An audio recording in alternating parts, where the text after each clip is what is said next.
இன்னைக்கு நம்ம பார்க்க போற இந்த கேஸ்ல ஒரு கொலை நடந்திருக்கு, அதுவும் ரொம்ப கொடூரமா. இந்த கொலையை பண்ண அந்த நபரே வந்துட்டு 911க்கு கால் பண்ணி நான் தான் இந்த கொலையை பண்ணேன் அப்படின்னு சொல்லியிருக்கான். 911, where's your emergency? I just killed my mother and I need to go to the hospital. அதுக்கு ஆஃபீஸர்ஸ் வந்துட்டு எதனால நீங்க இந்த கொலையை பண்ணீங்க அப்படின்னு சொல்லி கேட்டதுக்கு நான் இந்த கொலையை பண்ண கிடையாது, எனக்குள்ள இருக்கக்கூடிய இன்னொருத்தன் தான் இந்த கொலையை பண்ணான் அப்படின்னு சொல்றான். Jeff is inside me. இதை கேட்ட ஆஃபீஸர்ஸ்க்கு பயங்கர கன்ஃபியூஷனா இருக்கு. என்ன சொல்றீங்க அப்படின்னு கேட்குறாங்க. ஆமா, நான் தான் கொலை பண்ணேன், ஆனா நான் கொலை பண்ணல, எனக்குள்ள இருக்கக்கூடிய இன்னொரு நபர் தான் கொலை பண்ணான். அந்த நபருடைய பேர் வந்துட்டு ஜெஃப் அப்படின்னு சொல்றான். I am by myself, me and Jeff. It was Jeff is inside me. என்ன நடந்துச்சு அப்படிங்கறத பார்க்கலாம். April 6th 2017 Merrillville, Indiana. இங்க ஷேன் நிக்கோலஸ் அப்படின்ற ஒரு நபர் வந்துட்டு கார்ல போயிட்டு இருந்திருக்காரு. இந்த காரை வந்துட்டு ஆதம் அப்படின்ற ஒரு நபர் ஓட்டிட்டு இருக்காரு. இந்த சமயத்துல ஷேனுக்கு ஒரு கால் வருது. அந்த கால்ல ஒஹியோல இருக்கக்கூடிய அவரோட வீட்டுக்கு வெளியில சுத்தி போலீஸ் ஆபீசர்ஸா இருக்கிறாங்க.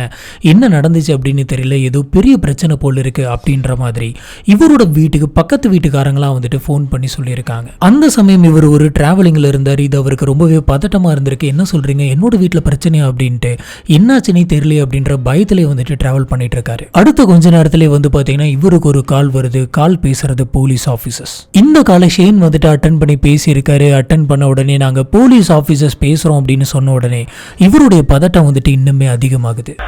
Hello, Mr. Nicholas? Yeah. Hey, this is Captain Loney with the Champaign County Sheriff's Office. இந்த ஃபோன் கால்ல ஷேன் வந்துட்டு, சார் எனக்கு ரொம்ப பதட்டமா இருக்கு, என்ன பண்றது அப்படின்னு தெரியல, ஒரு மாதிரி எனக்கு பயமா இருக்கு, என்ன நடந்துச்சுங்கறத சொல்லுங்க சார் அப்படின்னு சொல்லி அதே பயத்துல கேக்குறாரு.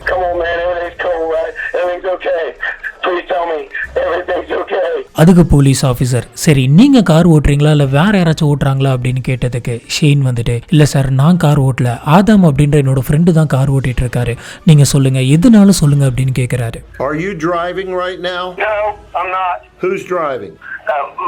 Adam. Will you assure me that Adam will remain the driver?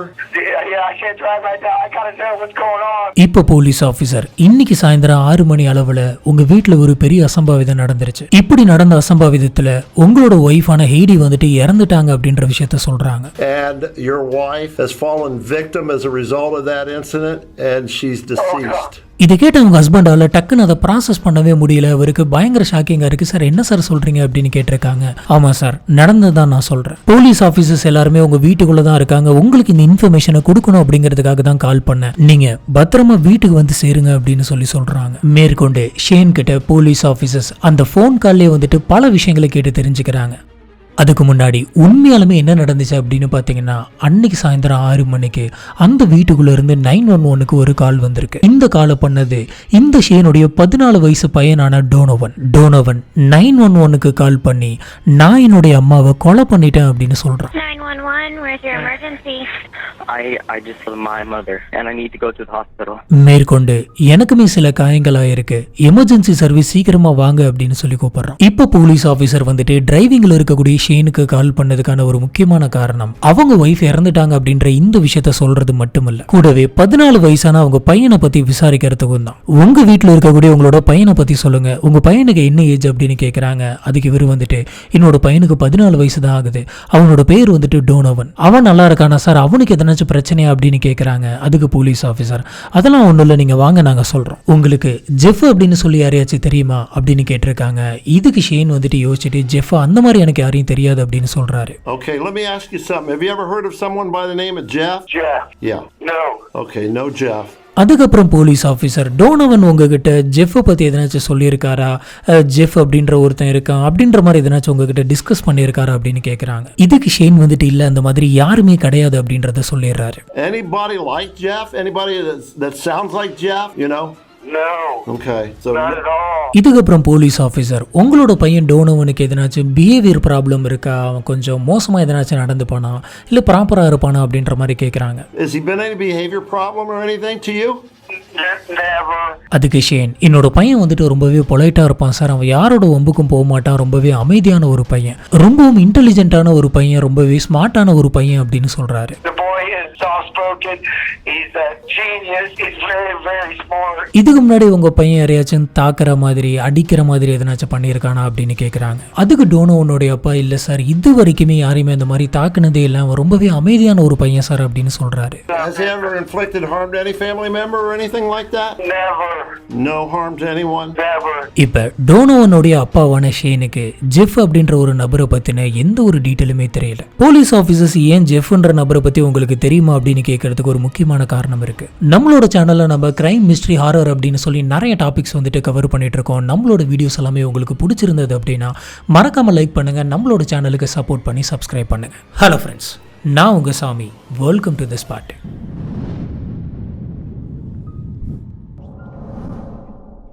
911க்கு அந்த 14 வயசான டோனோவன் வந்துட்டு கால் பண்ண அந்த சமயத்தில் ஆப்ரேட்டர் வந்துட்டு என்னாச்சு அப்படின்னு கேட்டப்ப நான் என்னுடைய அம்மாவை கொலை பண்ணிட்டேன் அப்படின்னு சொல்லியிருக்கான். ஏன் கொலை பண்ணீங்க, எதனால கொலை பண்ணீங்க அப்படின்னு சொல்லி கேட்டதுக்கு நான் கொலை பண்ணல, ஜெஃப் தான் கொலை பண்ணான் அப்படின்னு சொல்லியிருக்கான். அதுக்கு அந்த ஆஃபீஸர் மேம் வந்துட்டு ஜெஃப் யாரு அப்படின்னு சொல்லி கேட்க, ஜெஃப்ன்றது நான் கிடையாது, அவன் எனக்குள்ள இருக்கக்கூடிய ஒரு பர்சனாலிட்டி அப்படின்னு சொல்றான்.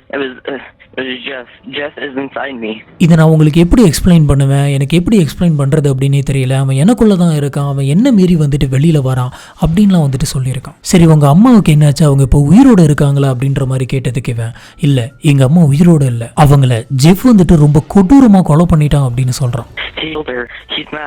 இப்படிலாம் நடக்கும் அப்படின்னு சொல்லி நான் நினச்சி கூட பார்க்க கிடையாது, என்னோட உடம்புலையுமே சில காயங்கள் இருக்குது, அவன் என்ன மீறி என்னோட கண்ட்ரோலை மீறி வெளியில் வந்துட்டான் அப்படின்னு சொல்கிறான்.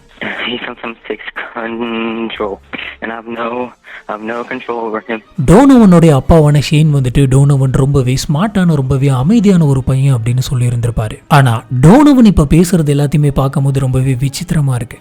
இப்படி ஆப்ரேட்டர் 911 காலில் பேசி முடிச்ச அடுத்த கொஞ்ச நேரத்திலே வந்து பார்த்தீங்கன்னா போலீஸ் ஆஃபீஸர்ஸ் அத்தனை பேருமே டோனோவனுடைய வீட்டுக்கு போகிறாங்க. போலீஸ் ஆஃபீஸர்ஸ் அந்த வீட்டுக்குள்ளே நுழைஞ்ச அந்த சமயத்தில் டோனோவன் வந்துட்டு கிச்சன் ரூம்குள்ளே கீழே உட்காந்து அழுந்த மாதிரி உட்காந்துட்டு இருக்கான். அவன் ஒயிட் டிஷர்ட், பிளாக் பேண்ட் போட்டிருந்திருக்கான். அந்த ஒயிட் டிஷர்ட் ஃபுல்லாக ரத்தமாக இருந்திருக்கு, சுற்றி இருக்கக்கூடிய செவுத்தில், கீழே இருக்க தரையில் அப்படின்னு சொல்லி எல்லா இடத்துலையுமே அப்படியே ரத்தம் தெரிச்சிருக்கு. இதை பார்த்த உடனே போலீஸ் ஆஃபீஸர்ஸ் கன்ஃபார்ம் பண்ணிடுறாங்க, இவன் ஏதோ ஒரு குழப்பத்தில் சொல்ல கிடையாது, உண்மையிலுமே இங்கே ஒரு கொலை நடந்திருக்கு அப்படின்னு. இப்போ உள்ள வந்த போலீஸ் ஆஃபீஸர்ஸில் சில போலீஸ் ஆஃபீஸர்ஸ் வந்துட்டு டோனோவன் கூட கிச்சனில் பேசிகிட்டு இருந்திருக்காங்க. மீதி இருக்கக்கூடிய போலீஸ் ஆஃபீஸர்ஸ் இறந்து போன அவங்களுடைய அம்மா எங்கே இருக்காங்க அப்படின்னு பார்க்கறதுக்காக வீடு ஃபுல்லாக தேடிட்டு இருக்காங்க.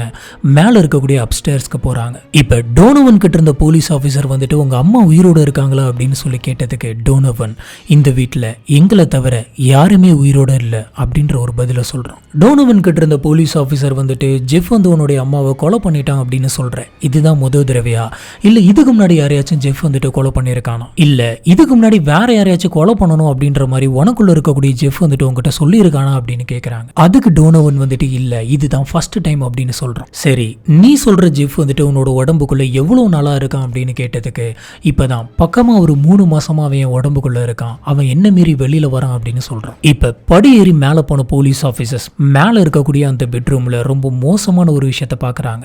40 வயசான ஹைடி வந்துட்டு ரொம்ப மோசமான முறையில் ரத்த வெள்ளத்தில் இறந்து கிடக்குறாங்க. இந்த ஹைடி வந்துட்டு டோனோவனுடைய பயாலஜிக்கல் மதர் கிடையாது, அவங்களுடைய ஸ்டெப் மதர். இந்த கொலை வந்து பார்த்தீங்கன்னா ரொம்பவே கொடூரமாக நடந்திருக்குது, உடம்பு ஃபுல்லாக வந்து பார்த்தீங்கன்னா வெட்டின மாதிரி இருக்கு. இப்போ டோனோவன் கூட இருக்கக்கூடிய போலீஸ் ஆஃபீஸர் வந்துட்டு அவனோட உடம்புலையுமே சில காயங்கள் இருக்கிறத பார்க்குறாங்க. அதாவது அவனுடைய வாய் வந்து பார்த்தீங்கன்னா கிழிஞ்சிருக்கு, அவனோட காலில் வந்துட்டு அடிபட்டிருக்கு. இது மட்டும் கிடையாது, அவன்கிட்ட பேசினப்ப அவனோட வயிற்றுலுமே வந்துட்டு அடிபட்டிருக்கிற மாதிரி அவன் சொல்கிறான். இப்போ போலீஸ் ஆஃபீஸர் வந்துட்டு இவனோட உடம்புல இருக்கக்கூடிய காயங்களை குணப்படுத்துறதுக்காக மெடிக்கல் டீமையுமே அந்த இடத்துக்கு வர வைக்கிறாங்க. ஹேண்ட் கஃப் போட்டு அந்த இடத்த விட்டு கூட்டு போகிறாங்க. இந்த ஹெல்த் டீம் வந்து இவனுக்கு ட்ரீட்மெண்ட் கொடுத்து ஃபர்ஸ்ட் எய்டு கொடுத்து வண்டியில் வச்சு ஹாஸ்பிட்டலுக்கு கூட்டிகிட்டு போகிற அந்த சமயத்தெல்லாம் ஜெஃப் தான் இந்த மாதிரி பண்ணிட்டான், அவன் இந்த மாதிரி பண்ணுவான்னு சொல்லி நான் எதிர்பார்க்கவே இல்லை, இப்படி மோசமான ஒரு விஷயத்த பண்ணிட்டான் அப்படின்ற மாதிரி புலம்பிக்கிட்டே இருந்திருக்கான். இவனை எடுத்த உடனே முதல் முறையா யாரு கேள்வி கேட்கறாங்க அப்படின்னு பாத்தீங்கன்னா இவனுக்கு ட்ரீட்மெண்ட் பார்த்த நர்ஸ் கேட்கறாங்க. நீ உனக்குள்ள ஒரு நபர் இருக்கிறதா சொல்ற, அந்த நபரோட பேர் வந்துட்டு ஜெஃப் அப்படின்னு சொல்ற, இப்போ நான் அவன் கூட பேசலாமா, அவனுக்கு எதுவும் கோவம் வந்துருமா, என்ன எதுவும் ஜெஃப் பண்ண மாட்டான்ல அப்படின்ற மாதிரி கேட்கறாங்க. அதுக்கு டோனோவன் வந்துட்டு இல்ல இப்போ ஜெஃப் வந்துட்டு வெளியில வரல அப்படின்ற மாதிரி சொல்லியிருக்கான். நர்ஸ் வந்து டோனோவனை பார்த்து சொல்லு உனக்கு என்ன ஆச்சு, என்ன ஃபீல் பண்ற அப்படின்னு கேட்டதுக்கு நான் ஒரு மல்டிபிள் பர்சனாலிட்டி டிசார்டர் கொண்டவன் அப்படின்ற மாதிரி சொல்றான். எனக்குள்ள நான் எப்பயுமே ஒரு விஷயத்தை பிலீவ் பண்ணுவேன், எனக்குள்ள ஒரு நல்லவனும் இருக்கான், ஒரு கெட்டவனும் இருக்கான். எனக்குள்ள இருக்கக்கூடிய நல்லவனோட பெயர் வந்துட்டு டோனோவன் அப்படின்னும், எனக்குள்ள இருக்கக்கூடிய கெட்டவனோட பெயர் வந்துட்டு ஜெஃப் அப்படின்னு சொல்றோம். இப்போ ஆபீசர்ஸ் டீம் வந்துட்டு டோனோவனோட உடம்புல இருக்க அந்த காயங்களை வந்து போட்டோகிராஃப்ஸ் எடுக்கிறாங்க. போலீஸ் ஆபீசர் இப்போ என்ன யோசிக்கிறாங்க அப்படின்னு பார்த்தீங்கன்னா, இந்த டோனோவன் வந்துட்டு அவங்களுடைய ஸ்டெப் மதரை கொலை பண்ற அளவுக்கு என்ன நடந்திருக்கும், இந்த விஷயம் அவங்கள கொலை பண்றதுக்கு இவனை தூண்டி இருக்கும் அப்படின்ற மாதிரி யோசிக்கிறாங்க. கரெக்டா சம்பவம் நடந்த அன்னைக்கு காலையில வந்துட்டு அவன் வழக்கம் போல ஸ்கூலுக்கு போயிருக்கான். ஸ்கூலுக்கு போயிட்டு தான் வீட்டுக்கு வந்திருக்கான். அதுக்கு மேலதான் இந்த கொலையை நடந்திருக்கு. பின்னாடி இன்வெஸ்டிகேட்டர்ஸ் வந்துட்டு இவனுடைய கிளாஸ்க்கு போயிருக்காங்க. அங்க இருக்கக்கூடிய இவனோட க்ளோஸ் ஃப்ரெண்ட்ஸ் கிட்ட எல்லாம் இவனை பத்தி விசாரிச்சிருக்காங்க. அப்ப இவனுடைய க்ளோஸ் ஃப்ரெண்டான டாண்டம் அப்படின்ற அந்த பொண்ணு கிட்ட விசாரிச்சாங்க. நீங்க டோனோவன் கொஞ்சம் வித்தியாசமா நடந்துக்கிற மாதிரி எப்பயாச்சும் நோட் பண்ணிருக்கீங்களா அப்படின்னு கேக்குறாங்க. அதுக்கு டாண்டம் வந்துட்டு அந்த மாதிரி பெருசா நான் எதுவுமே நோட் பண்ணதில்லை அப்படின்ற மாதிரி சொல்றாங்க. கரெக்டா அந்த கொலை நடக்கிறதுக்கு காலையில் அவன் ஸ்கூல்ல இருந்த அந்த சமயத்தில் அவன் லைப்ரரிக்கு போயிருக்கான். இப்போ ஒரு ஃப்ரெண்டு வந்துட்டு ஒரு லைப்ரரி டேபிளையும் புக் படிச்சுட்டு இருக்கிறத பார்க்குறான். பார்த்துட்டு இவனோட டேபிளில் வந்து உட்காந்துருக்கான். அவன் வந்து டோனோவன் கிட்ட எனக்கு ரொம்பவே கடுப்பாக இருக்கு, எனக்கு பயங்கர ஃப்ரஸ்ட்ரேட்டாக இருக்கு, இந்த மாதிரி ஃப்ரஸ்ட்ரேஷனில் இருக்கிறப்ப யாரையாச்சும் போட்டு பயங்கரமாக அடிக்கணும் போல எனக்கு தோணுது அப்படின்ற மாதிரி சொல்லியிருக்கான். இது சொன்னது மட்டும் இல்லாமல் உனக்கு இந்த மாதிரி எப்பயாச்சும் தோணியிருக்கா, யாரையாச்சும் போட்டு பயங்கரமாக அடிக்கணும்னு உனக்கு தோணியிருக்கா அப்படின்ற மாதிரி அவன் கேட்டிருக்கான். அதுக்கு டோனோவன் வந்துட்டு என்ன ரிப்ளை பண்ணியிருந்திருக்கான் அப்படின்னு பார்த்தீங்கன்னா, எனக்கு இந்த மாதிரி பயங்கரமா போட்டு அடிக்கணும்லாம் தோணல, ஆனா கத்தி எடுத்து கொடூரமா மாத்தி மாத்தி மாத்தி மாத்தி குத்திக்கிட்டே இருக்கணும் அப்படின்ற மாதிரி மட்டும் எனக்கு நிறைய தடவை தோணி இருக்கு அப்படின்னு சொல்றான். இதை கேட்ட ஆப்போசிட்ல இருந்து அந்த பையன் வந்துட்டு இவன் பயங்கரமா ஜோக் பண்றான் அப்படின்ற மாதிரி நினைச்சுக்கிட்டு இதை சீரியஸாவே எடுத்துக்காம அந்த இடத்த விட்டு கிளம்பிடுறான். ஆனா அந்த பையனுக்கு இப்ப இந்த இன்சிடென்ட் கேள்விப்பட்டதுக்கு அப்புறமா பயங்கர ஷாக்கிங்கா இருந்திருக்கு. இதை வந்துட்டு அவன் போலீஸ் கிட்ட ஷேர் பண்ணியிருக்கான். யோசிச்சு பாருங்க, காலையில தான் அவங்ககிட்ட லைப்ரரியில வச்சு இந்த மாதிரியான ஒரு ரிப்ளை வந்திருக்கு. அன்னைக்கு நைட்டே வந்துட்டு ஒருத்தனை கொலை பண்ணியிருக்கான் அப்படின்றத கேட்கிறப்ப, அதுவும் சொந்த ஸ்டெப் மாதிரியே வந்துட்டு கொலை பண்ணியிருக்கான் அப்படின்றத கேட்கிறப்ப அந்த பையனுக்கு எப்படி இருந்திருக்கும். இந்த சமயத்தில் தான் ஸ்கூல்ல டோனோவன் வந்துட்டு கைப்பட எழுதி வச்சிருந்த ஒரு ஜோனலை வந்துட்டு இவங்க பார்க்குறாங்க. அதில் நிறைய விஷயங்களை வித்தியாசமாக இவன் கிறுக்கி வச்சிருக்கான். அதில் முக்கியமாக கவனிக்க வேண்டிய சில விஷயங்கள்லாம் வந்து பார்த்தீங்கன்னா, கொலை பண்ணுறதை பற்றி எழுதி இருந்திருக்கான். நிறைய பேர் வந்துட்டு காதலுக்காக கொலை பண்ணுறாங்க.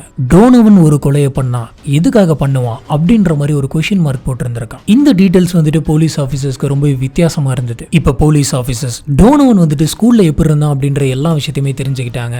ஸ்கூல் முடிஞ்சதுக்கு அப்புறமா அவன் வீட்டுக்கு போனதுக்கு அப்புறமா வீட்டில் அங்கே என்ன நடந்துச்சு அப்படிங்கிறத தெரிஞ்சுக்கிறதுக்கு முயற்சி பண்ணுறாங்க. இப்போ டோனோவன் கிட்ட போயிட்டு நீ வீட்டுக்கு எப்போ போன அப்படின்னு கேட்குறாங்க. அதுக்கு டோனோவன், நான் வீட்டுக்கு வந்து கரெக்டாக 3 மணிக்கு போனேன். போனதுக்கப்புறம் எனக்கு ரொம்ப தூக்கம் வர மாதிரி இருந்துச்சு அப்படின்னு சொல்கிறேன். அதுக்கப்புறம் என்ன பண்ணேன் அப்படின்னு கேட்டதுக்கு, எனக்கு தூக்கம் வர மாதிரி இருந்ததுனால நான் போயிட்டு நல்லா படுத்து தூங்கிட்டேன். ஒரு அரை மணி நேரம் ஃபுல்லாக தூங்கினேன். நான் தூங்கி எந்திரிச்சு பார்க்குறப்ப எனக்கு கொஞ்சம் டிஸ்டர்பிங்காக இருந்தது.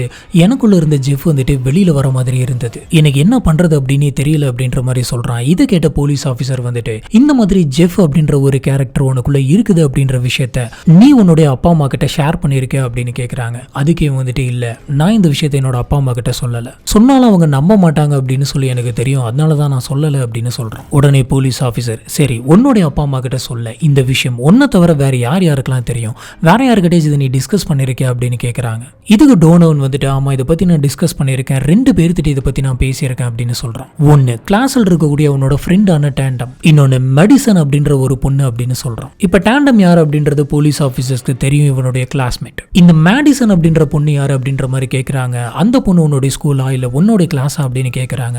அதுக்கு டோனோவன் வந்துட்டு இல்லை, அந்த பொண்ணு வந்துட்டு என்னோட கிளாஸ் கிடையாது, அந்த பொண்ணை நான் வந்து ஒரு மாதிரி ஆன்லைனில் தான் மீட் பண்ணேன் அப்படின்ற மாதிரி ஒரு மாதிரி தயக்கத்தோடய வந்துட்டு சொல்லியிருந்திருக்கான். அதுக்கு போலீஸ் ஆஃபீஸர்ஸ் வந்துட்டு, ஓ நீ அந்த பொண்ணை வந்துட்டு ஆன்லைனில் மீட் பண்ணியிருக்கியா, இதனாச்சும் ஃபேஸ்புக் அந்த மாதிரி ஒரு ஆப்பில் மீட் பண்ணியா அப்படின்னு கேட்குறாங்க. அதுக்கு டோனோவன் வந்துட்டு, ஆமாம் நான் ஒரு வித்தியாசமான ஒரு டேட்டிங் மாதிரியான ஒரு ஆப்பில் தான் வந்துட்டு மீட் பண்ணேன். மேடிசன் வந்துட்டு ஒரு நல்ல ஃப்ரெண்டு, அவகிட்ட இதை பற்றி நான் டிஸ்கஸ் பண்ணியிருக்கேன் அப்படின்ற மாதிரி சொல்கிறான். இப்போ போலீஸ் ஆஃபீஸர்ஸ் ஃபர்ஸ்ட் டாண்டம் கிட்ட போயிட்டு விசாரிக்கிறாங்க. உங்ககிட்ட டோனோவன் இந்த மாதிரி ஜெஃப்பை பற்றி சொன்னதா சொல்கிறான், சொல்லுங்க டோனோவன் வந்துட்டு ஜெஃப்பை பற்றி உங்ககிட்ட என்ன சொல்லியிருக்கான் அப்படின்ற மாதிரி ஆஃபீஸர்ஸ் கேட்குறாங்க. இதுக்கு டாண்டம் வந்துட்டு, ஜெஃப்பை பற்றி என்கிட்ட சில விஷயங்கள் சொல்லியிருக்கான், எனக்குள்ள ஏதோ ஒரு பர்சனாலிட்டி இருக்கு, அது என்ன ஓவர் டேக் பண்ணிட்டு வெளியில வருது, அந்த மாதிரிலாம் சொல்லியிருக்கான் அப்படின்னு சொல்றாங்க. போலீஸ் ஆஃபீஸர், இந்த மாதிரியான ஒரு பர்சனாலிட்டி நீங்க இதுக்கு முன்னாடி ஃபீல் பண்ணிருக்கீங்களா அப்படின்னு கேட்க, டாண்டம் வந்துட்டு இல்ல அவனோட க்ளோஸ் ஃப்ரெண்ட் தான் நானு, அந்த மாதிரியான எந்த ஒரு விஷயத்தையுமே நான் அவங்ககிட்ட ஃபீல் பண்ணது கிடையாது, ஆனா அப்பப்ப இந்த மாதிரியான ஒரு விஷயத்தை பத்தி என்கிட்ட சொல்லியிருக்கான் அப்படின்றது மட்டும் சொல்றாங்க. இப்போ போலீஸ் ஆஃபீஸர்ஸ் இவங்க 2 பேரும் பண்ணிக்கிட்டு அந்த டெக்ஸ்ட் எல்லாம் எடுத்து பார்த்து அந்த சமயத்துல ஒரு இடத்துல,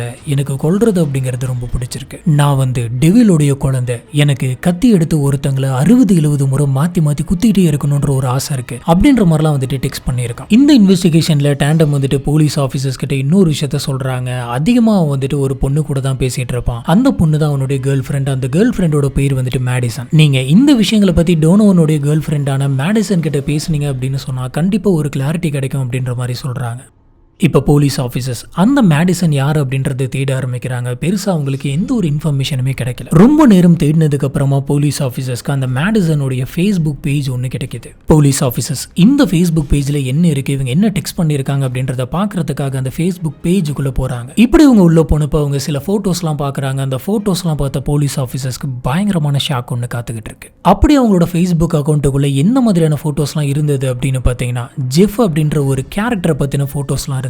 அதுல ஜெஃப் தி கில்லர் அப்படின்னு சொல்லி எல்லா இடத்துலயுமே மென்ஷன் பண்ணியிருந்து இந்த ஜெஃப் அப்படின்றது யார் அப்படின்னு பாத்தீங்கன்னா இது ஒரு அர்பன் லெஜெண்ட் கேரக்டர். நம்மளோட சேனல்ல ஜெஃப் அப்படின்ற அர்பன் லெஜெண்டை பத்தின சில வீடியோஸ்லாம் வந்துட்டு போட்டிருந்திருப்போம். இந்த குறிப்பிட்ட அந்த கதாபாத்திரத்தோட போட்டோஸ் தான் வந்து பாத்தீங்கன்னா அந்த ஃபேஸ்புக் பேஜ் ஃபுல்லா இருந்தது. இப்ப போலீஸ் ஆபீசர்ஸ் டோனோவன் கிட்ட சரி சொல்லு, அன்னைக்கு நீ ஸ்கூலுக்கு போன 3 மணிக்கு வீட்டுக்கு வந்த, உனக்கு அன்னைக்கு தூக்கம் வர மாதிரி இருந்தது, நல்லா படுத்து தூங்குன, 1/2 hour தூங்கி எந்திரிச்சதுக்கு அப்புறமா என்ன பண்ண அப்படின்னு கேட்கறாங்க. இப்போ டோனோவன் வந்து நான் தூங்கி எந்திரிச்சேன், திரும்பி பார்த்தப்ப என்னோட வீடு வந்துட்டு கொஞ்சம் கிளீனாவே இல்லாம இருந்தது, அதனால என்னோட ரூம் எல்லாத்தையுமே வந்து கரெக்டா அரேஞ்ச் பண்ணிட்டு இருந்தேன், என்னோட ரூம் வந்துட்டு நான் கிளீன் பண்ணேன் அப்படின்னு சொல்றேன். இப்ப எனக்குள்ள இருக்கக்கூடிய ஜெஃப் வந்துட்டு என்ன கண்ட்ரோல் பண்ணிட்டு அவன் வெளியில வர மாதிரி இருந்தது. அவன் என்ன மீறி வெளியில வந்துட்டான். வந்த உடனே ஜெஃப் என்ன பண்ணான் அப்படின்னு பாத்தீங்கன்னா ஒயிட் டிஷர்ட்டும் பிளாக் கலர் பேண்ட்டும் போட்டான். இதை கேட்ட போலீஸ் ஆஃபீஸர் வந்துட்டு எதனால அந்த ட்ரெஸ் சேஞ்ச் பண்ணா, ஏன் white colour T-shirt black colour pant அப்படின்னு கேட்டதுக்கு ஜெஃபுக்கு வந்துட்டு white colour T-shirt black colour pant அப்படின்னா ரொம்ப ரொம்ப பிடிக்கும், அது அவனுடைய ஃபேவரட்டான ட்ரெஸ் அப்படின்னு சொல்றான். சரி ட்ரெஸ்ஸை மாத்திட்டான். அதுக்கப்புறம் அவன் என்ன பண்ணான், ஜெஃபுக்கு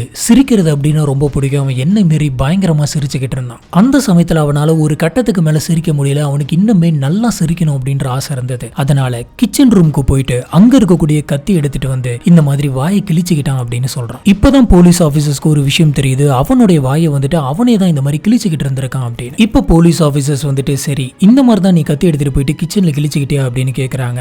அதுக்கு டோனோவன் வந்து இல்ல, நான் கிச்சன் ரூம்ல போயிட்டு இந்த மாதிரி கிழிச்சுக்கல, நான் கத்தி எடுத்துட்டு ஸ்ட்ரெயிட்டா பாத்ரூமுக்கு போனேன்.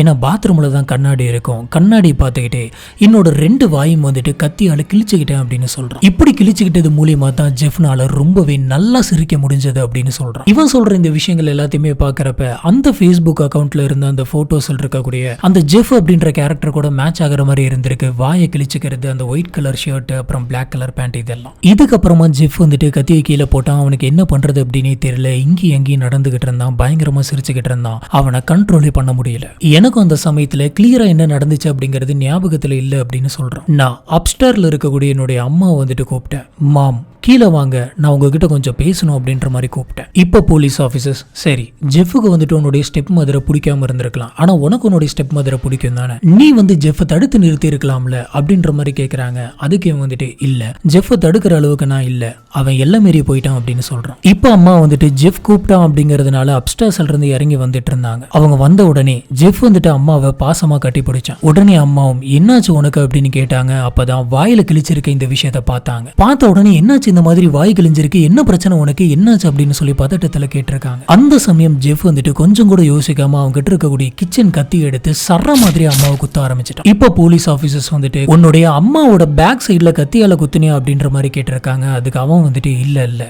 ஜெஃபோட கைக்கு வந்துட்டு எங்கெங்கெல்லாம் எட்டிச்சோ எங்கெங்கெல்லாம் நுழைஞ்சதோ எல்லா இடத்துலயுமே குத்தணும் அப்படின்னு சொல்றான். மேல இறந்து கடந்த ஹைடியோட உடம்பு வந்துட்டு பிரேத பரிசோதனைக்கு கொண்டு போயிருந்த அந்த சமயத்துல அவங்களோட உடம்புல 60க்கு மேற்பட்ட கத்தி குத்துகள் இருந்ததா சொல்லியிருக்காங்க. அது மட்டும் கிடையாது, அவங்களோட தலையில வந்துட்டு யாரோ 2-3 தடவை துப்பாக்கியால சுட்டிருக்காங்க. இப்படி சுட்டதில் தான் அவங்க இறந்துருக்காங்க அப்படின்னு சொல்லி அந்த ரிப்போர்ட்ல ரொம்ப தெளிவா டாக்டர்ஸ் மென்ஷன் பண்ணியிருக்காங்க. டோனோவன் என்ன சொல்றான் அப்படின்னு பாத்தீங்கன்னா ஜெஃப் சரமாரியா கத்தியால குத்துனான். அப்பா அம்மா ஹைடி வந்துட்டு உயிரை காப்பாத்திக்கிறதுக்கு என்ன பண்றது அப்படின்னு தெரியாம வேகமா அப்ஸ்டர்ஸ்க்கு ஓடி போனாங்க. அவங்க ரொம்ப கஷ்டப்பட்டு தான் ஜெஃப் கிட்ட இருந்து தப்பிச்சு படி ஏறினாங்க. அவங்களால கொஞ்சம் கூட முடியல, வழியில துடிச்சுக்கிட்டே மேலே ஏறினாங்க. இப்போ டோனோவன் என்ன சொல்றான் அப்படின்னு பாத்தீங்கன்னா ஜெஃப்க்கு யாராச்சும் வழியில துடிச்சுக்கிட்டு இருந்தா பிடிக்கவே பிடிக்காது, அவன் டக்குன்னு கொலை பண்ணிடுவான் அப்படின்ற மாதிரி சொல்றான். இப்போ அங்க என்ன நடந்திருக்கு அப்படின்னு பாத்தீங்கன்னா ஹைடி வந்துட்டு உயிரை காப்பாத்திக்கிறதுக்காக படி ஏறி மேல இருக்கக்கூடிய பெட்ரூம்ல இருக்க அந்த பெட்டு கடியில போயிட்டு படுத்துக்கிறாங்க. இப்ப இப்ப டக்குன்னு டோனோவனுக்கு என்ன தோண ஆரம்பிச்சிருக்கு அப்படின்னு பாத்தீங்கன்னா மேலதான் வந்து பாத்தீங்கன்னா துப்பாக்கி இருக்கு, நம்ம அப்பாவோட துப்பாக்கி எடுத்து நம்மள சுற்றுவாங்களோ அப்படின்ற மாதிரி டோனோவனுக்கு தோணு இருக்கு. டோனோவனும் வேகனா அந்த படி ஏறி அந்த ரூமுக்கு போறான். இப்போ அவங்க அம்மாவுக்கு கிச்சன்ல இருந்து மேல போன வரைக்கும் அந்த ரத்தம் வந்துட்டு படிக்கட்டுல எல்லாம் ஊத்திக்கிட்டே இருந்திருக்கு. உண்மையாலுமே அப்ப ஹைடி என்ன பண்ணலாம் அப்படின்னு நினைச்சிருக்காங்க அப்படின்னு பாத்தீங்கன்னா போனை எடுத்து பெட்டு கடியில படுத்து 911க்கு கால் பண்ணி எமர்ஜென்சியை கூப்பிடலாம் அப்படின்னு நினைச்சிருக்காங்க. ஆனா அதுக்கு முன்னாடி டோனோவன் வந்துட்டு வீட்டுல இருக்கக்கூடிய அந்த துப்பாக்கி எடுத்துட்டு வந்துடுறான். எடுத்துட்டு வந்து பெட்டு கடியில் இருக்க அவங்க அம்மாவை பார்த்து நீங்க இங்கதான் இருக்கீங்களா அப்படின்னு சொல்லி கேட்டிருக்கான். அதுக்கு ஹைடி வந்துட்டு பயத்துல உனக்கு என்ன வேணும், ஏன் இந்த மாதிரி பண்ற அப்படின்ற மாதிரி கேட்டுட்டு இருந்திருக்காங்க. அவன் கொஞ்சம் கூட யோசிக்கல, கத்திய கட்டில் கடையில விட்டு அவனுக்கு படுற இடத்தெல்லாம் பயங்கரமா குத்திக்கிட்டே இருந்திருக்கான். அதுல ஒரு கத்தி குத்தெல்லாம் ரொம்ப ஆழமா அவங்களோட ஸ்கல்ல இறங்கி இருக்கிறதா டாக்டர் ரிப்போர்ட் சொல்லுது. மேற்கொண்டு அவன் அவங்கிட்ட இருக்கக்கூடிய துப்பாக்கி எடுத்து அவங்க ஸ்டெப் மதருடைய தலையில வச்சு 2 தடவை சுட்டிருக்கான். இப்படி இவன் பண்ணதுல ஹைடி வந்துட்டு ரொம்ப மோசமான முறையில ரத்த வெள்ளத்துல இறந்து போறாங்க. இதுக்கப்புறம் தான் இவன் கீழே வந்திருக்கான். கீழே வந்து கிச்சன்ல உட்காந்து 911க்கு கால் பண்ணியிருந்திருக்கான். இப்ப போலீஸ் ஆபீசர் உன்னோட கால்ல எப்படி அடிபட்டுச்சு அப்படின்னு கேக்குறாங்க. அதுக்கு இவன் என்ன சொல்றான் அப்படின்னு பாத்தீங்கன்னா எனக்கே தெரியல, இது பண்ணது எல்லாமே ஜெஃப் தான். மாத்தி மாத்தி துரத்தி கொலை பண்ணும் போது அவனுக்கு ஒண்ணுமே தெரியல. கொலை பண்ணி முடிச்சதுக்கு அப்புறம் தான் கால்ல ஒரு காயம் இருக்கிறதே அவன் பார்த்தான். இதுக்கப்புறம் தான் ஜெஃப் வந்துட்டு கொஞ்சம் கொஞ்சமா என்ன விட்டு போனான். போனதுக்கு அப்புறம் தான் இங்க என்ன நடந்துச்சு அப்படிங்கறதையும் நான் பார்த்தேன். மேல என்னோட அம்மா வந்துட்டு ரொம்ப மோசமான முறையில இறந்து கிடந்தாங்க. அந்த ஜெஃப் வந்துட்டு கத்தியால அவங்கள கொடூரமா கொலை பண்ணிட்டான். எனக்கு வேற காலில் அடிபட்டு இருந்தது, காயமா இருந்தது, வலி தாங்க முடியல. எனக்கு ட்ரீட்மெண்ட் எடுக்கணும் அப்படிங்கிறதுக்காக தான் நான் 911க்கு கால் பண்ணேன். கால் பண்ணி என்னோட அம்மா வந்துட்டு நான் கொலை பண்ணிட்டேன், அதாவது நான் கொலை பண்ணல, ஜெஃப் தான் கொலை பண்ணா அப்படின்ற உண்மையை சொன்னேன் அப்படின்னு சொல்றேன். இதுக்கப்புறமா போலீஸ் ஆபீசர்ஸ் ஹைடியோடைய ஃப்ரெண்டான ஆன்ஜி அப்படின்றவங்களையும் அவங்களோட பொண்ணான ஆஷ்லி அப்படின்றவங்களையும் விசாரிக்கிறாங்க. இதுல ஆன்ஜி வந்து பாத்தீங்கன்னா ஹைடியோடைய பெஸ்ட் ஃப்ரெண்ட். ஹைடி எல்லா விஷயங்களையுமே இந்த ஆன்ஜி கிட்ட தான் வந்துட்டு ஷேர் பண்ணுவாங்களாம்.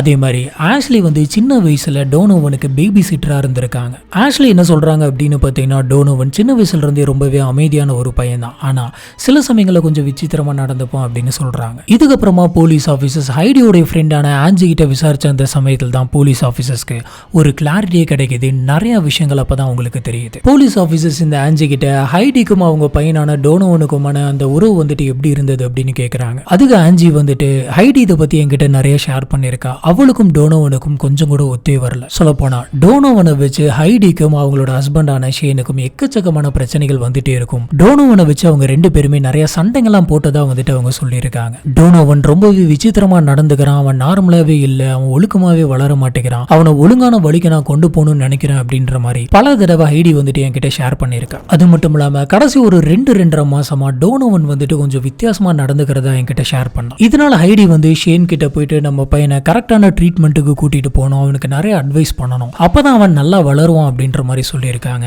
இதை கேட்ட ஷேனுக்கு பயங்கரமா கடுப்பா இருக்கு. நீ என்ன பேசிட்டு இருக்க, ஒரு டீனேஜ் பையன், அவன் இப்படிதான் இருப்பான், இதுல என்ன தப்பு இருக்கு, அவன் நார்மலா தானே இருக்கான் அப்படின்ற மாதிரி சொல்லியிருக்காரு. அவன் நார்மலா தானே இருக்கான் அப்படின்ற மாதிரி சொல்லியிருக்காரு. ஆனா ஹைடி வந்துட்டு இதை ஒத்துக்கவே இல்லை, அவனை கரெக்டான ஒரு பார்த்து கூட்டு போனோம் அப்படின்ற எண்ணத்துல இருந்தாங்க. மேற்கொண்டு ஆன்ஜி வந்துட்டு என்ன சொல்லியிருக்காங்க அப்படின்னு பாத்தீங்கன்னா அவங்க பையனை கரெக்டான பார்த்து கூட்டு போனோம் அப்படிங்கிறதுக்காக அவங்க பையனுக்கு ஹைடி வந்துட்டு நிறைய தண்டனைகள்லாம் தந்திருக்காங்க அப்படின்ற மாதிரி சொல்றாங்க. உடனே போலீஸ் ஆபீசர்ஸ் தண்டனை அப்படின்னா எந்த மாதிரியான தண்டனை அப்படின்னு கேட்கறாங்க. அதுக்கு ஆன்ஜி வந்து ஹைடி வந்து இந்த வீட்டை வந்து போய் கிளீன் பண்ணு, போய் பாத்திரத்தெல்லாம் விளக்கு அப்படின்ற மாதிரிலாம் சொல்லுவாங்க. அது மட்டும் இல்லாம அவன் எப்ப பார்த்தாலும் கையில வந்துட்டு போனே தான் வச்சிட்டு இருப்பானா, போன்ல எப்ப பாரு கேம்ஸ் விளையாண்டே இருப்பானா, அந்த கேம் மூலியமா ஆன்லைன்ல இருக்கக்கூடிய பல பேர்த்துக்கிட்ட சேட் பண்ணிட்டு இருந்திருக்கான். இந்த விஷயத்தை தெரிஞ்சுக்கிட்டு ஹைடி வந்துட்டு அவனோட போனை வந்துட்டு புடுங்கி வைக்கிறது, அவனோட கேமிங் கன்சோல் எல்லாம் வந்துட்டு உடைக்கிறது, ஒழுங்கா படிக்காரமே நீ தப்பான பழக்கங்களுக்கு போக கூடாது அப்படின்ற மாதிரிலாம் திட்டிக்கிட்டே இருந்ததாம் சொல்லியிருக்காங்க.